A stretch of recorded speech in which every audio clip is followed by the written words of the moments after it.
matin pour une vidéo Boost Créa. C'est la première de l'année 2023 et je vous profite de l'occasion pour vous souhaiter une heureuse année 2023. Et pour cette nouvelle année, je vous souhaite d'adopter le mindset qui correspond à l'état d'esprit qui cadre avec les objectifs que vous avez définis ou que vous êtes en train de réaliser tout au long de cette année nouvelle. Alors, c'est la thématique boost de ce matin, le bon mindset pour la nouvelle année notamment. Et rapidement, je vais me présenter pour ceux et celles qui me rejoignent. Aujourd'hui, pour la première fois, Inès Florence, j'ai une prise de projet avec plus de 14 ans d'expérience en présentiel dans le management des entreprises.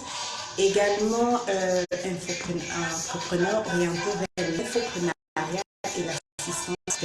Toutes les thématiques que nous développons avec REA tournent justement autour de ces aspects-là qui peuvent vous aider, cher votre projet, cadre d'entreprise, à valoriser votre potentiel de leader, à bâtir de bonnes collaborations et bien sûr à vous déployer, pour afin de déployer votre structure ou vos projets de manière durable. Parce que l'essentiel, c'est d'ouvrir pour la pérennité. Et c'est véritablement le meilleur que nous vous souhaitons avec REA. Très bonne année 2023. Alors, venons-en à la thématique de ce matin. Alors, ce matin, nous parlons du bon mindset qu'il faut pour la nouvelle année. C'est une nouvelle année, il faut y entrer justement avec détermination. Une détermination ferme à passer à l'action. Passer à l'action qui va consister à, pour vous, avoir des objectifs véritablement spécifiques, mesurables, réalistes, atteignables, définis dans le temps et de planifier step by step, d'accord, l'exécution concrète de ces objectifs-là et de pouvoir être en mesure de faire une évaluation, que ce soit mensuelle, hebdomadaire ou mensuelle ou trimestrielle, et voir véritablement comment est-ce que vous évoluez avec la vie qui vous tient à cœur de l'année et les objectifs qui la sous-tendent, qui permettent de la matérialiser et de lui donner corps. Alors, ceci étant donc parlant du bon état d'esprit, c'est ce qu'il faut avoir pour cette année 2023, pour cette nouvelle année. Alors, pour développer, rappelons que le bon état d'esprit, c'est un état d'esprit qui se développe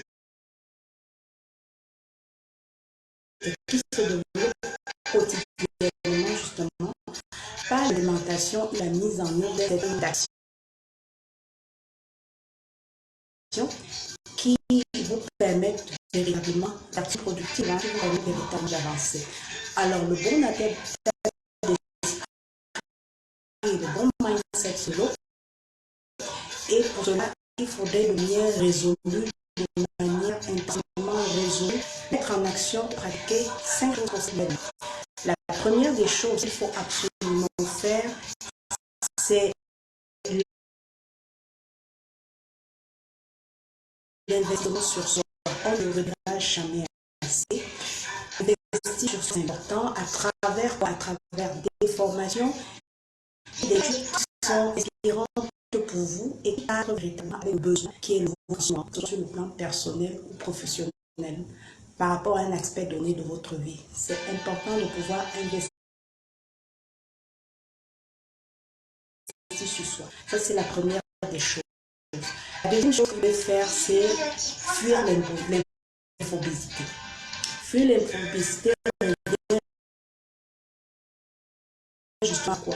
À être en mesure, parce que vous avez déterminé quels sont vos besoins réels, de savoir, d'effectuer, n'est-ce pas, un tri rigoureux de ce que vous devez consommer en termes que de celles qui sont utiles, productives par rapport à votre besoin.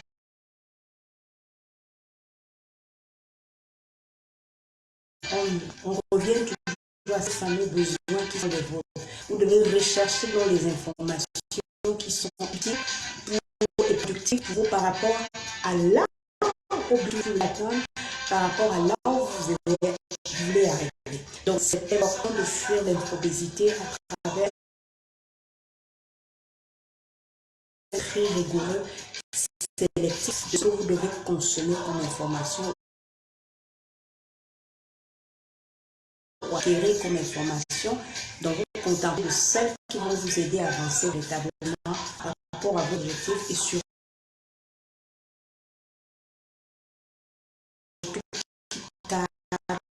avec les gens ou les liens qui sont de votre enseignement pour cette 2023. Troisième des choses qu'il faut faire, c'est appliquer de manière rigoureuse, de manière stricte le principe de la sélectivité. Quand on parle du principe de la sélectivité, ici, ça renvoie à quoi? Vous devez l'appliquer au travers justement de bonnes habitudes que vous devez mettre sur place, ce n'est pas le cas, continuer à faire. Alors, comment je permet d'illustrer la sélectivité? Sur le plan intellectuel, nourrir sainement votre cerveau. Votre intellect, vous devez le nourrir avec des choses intéressantes pour vous. Je n'entrerai pas trop en détail là-dessus. Si vous avez besoin de savoir de quoi il est question, même comment ces informations, vous pouvez en accompagnement réel simplement. Nous entrerons plus en profondeur là-dessus. Alors, je parlais donc de la sélectivité au niveau de l'alimentation de votre cerveau. Vous nourrissez seulement votre cerveau dans votre intellect. Ça, c'est le premier niveau de sélectivité. Le deuxième niveau, c'est le niveau physique et mental, par les émotions et physiques, d'avoir une bonne hygiène de vie qui passe par l'alimentation, le sport, bref, tout ce qui est bonnes habitudes qui va vous permettre de garder votre corps en bon état parce que c'est votre premier instrument de travail. Vous devez pouvoir véritablement apprendre. Ça, c'est le deuxième niveau de sélectivité. Le troisième niveau, c'est le niveau relationnel. La sélectivité relationnelle. Il est question aussi de bien s'entourer. Prenez le temps en cette début d'année de savoir qui sont les personnes qui vous côtoient au quotidien. Est-ce que ces personnes-là vous aident véritablement à aller là où vous êtes en train de vouloir vous rendre par rapport à votre vision. Et si ce n'est pas le cas, il faut vous détacher émotionnellement de certaines personnes par rapport aux objectifs que vous avez, parce que vous avez une vision à réaliser, vous avez des objectifs. Donc la sélectivité au niveau relationnel, de choisir ces personnes-là, donc choisissez de côtoyer des bonnes personnes qui sont inspirantes, donc entourées qui sont inspirantes pour, par rapport à ceux qui ont déjà réalisé, qui véritablement influent positivement, pour aussi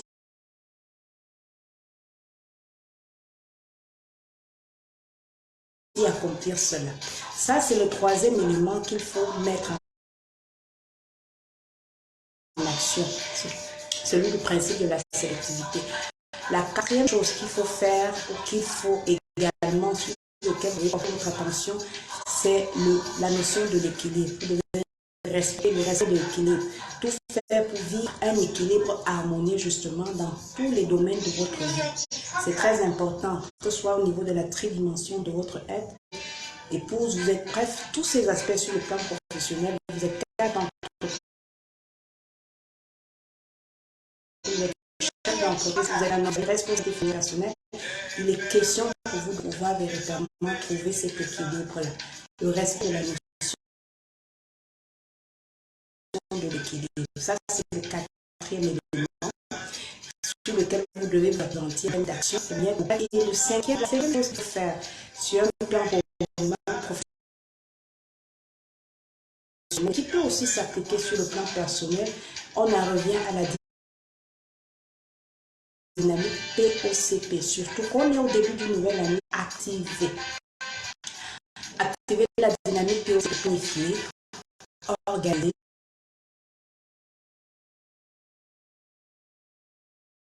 construire une bonne élaboration et prioriser. C'est une dynamique qui doit vous suivre au fil des jours, au fil des semaines, de manière concrète, de manière rigoureuse, je dirais. Alors, au plus de détails par rapport à cette dynamique-là, comme pour l'hérédité ou alors la capacité à pouvoir appliquer et mettre en exergue le principe de la sélectivité, tout simplement, vous nous rejoignez un accompagnement d'alimenter cela avec vous parce que notre accompagnement est spécialisé, spécifique à chaque personne, à chaque structure, aux besoins qui sont les vôtres. D'accord? Donc, nous serons très heureux de vous apporter ce soutien-là tout au long de l'année. Vous choisissez un accompagnement global, notamment au niveau du soutien expansion, qui englobe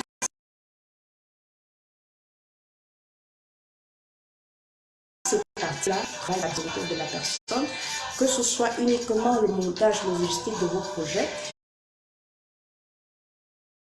ou encore l'assistance exécutive pour les entreprises et les promoteurs d'entreprises par rapport à tout ce qui est sur le plan administratif. Je vous encouragerai à prendre le thé, d'accord, et véritablement pour que vous puissiez, par cet engouement, ces résolutions, on est en début d'année, on a de l'engouement, on est déterminé, mais parfois les actions ne suivent pas. Je vais vous en parler à l'action maintenant. Faites ce qu'il y a de faire, prenez l'accompagnement qui va vous aider vraiment à démarquer